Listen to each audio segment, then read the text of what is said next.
perspective, I mean, is your analysis that these dynamics are going to continue in Chapter 5 as well?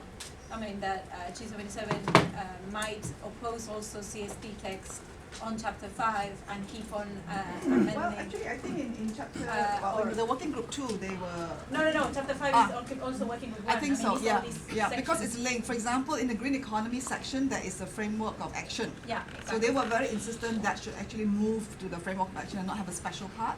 I think New Zealand also actually supported moving it rather than have a separate part in the green economy. So it would be, because these are two, the means of implementation. Oh yes, the other thing was, this was the US making it very clear. Every time technology is mentioned, it will be voluntary transfer, and it will be on mutually agreed terms and conditions. So it's all commercial contracts, private sector.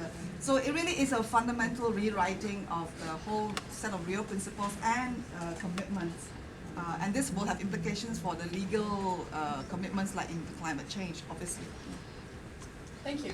So I have a few other report backs, but before we do that, I would like to introduce you to my co-chair.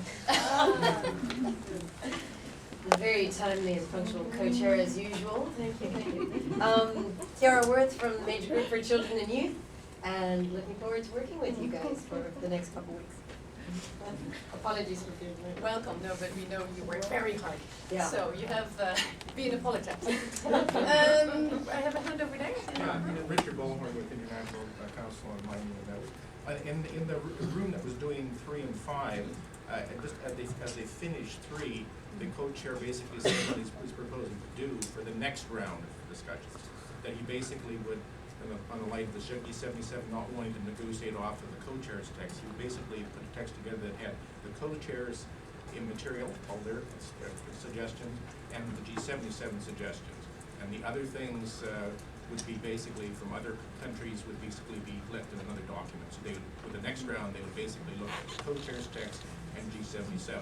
And they also, where the G77 was getting a bit concerned about placement, I guess it was by the end of that session they were more or less willing to discuss an issue without worrying about too much for placement. A lot of the issues, a lot of the items, 77 wanted to put it in section 5. So I think they basically said, well, placement is not, I mean, that's to be discussed, but we need to discuss the substance of the issue. So that's basically where they are now. So it would be interesting when this document, I guess, will appear before we have the next run through of 3 and 5.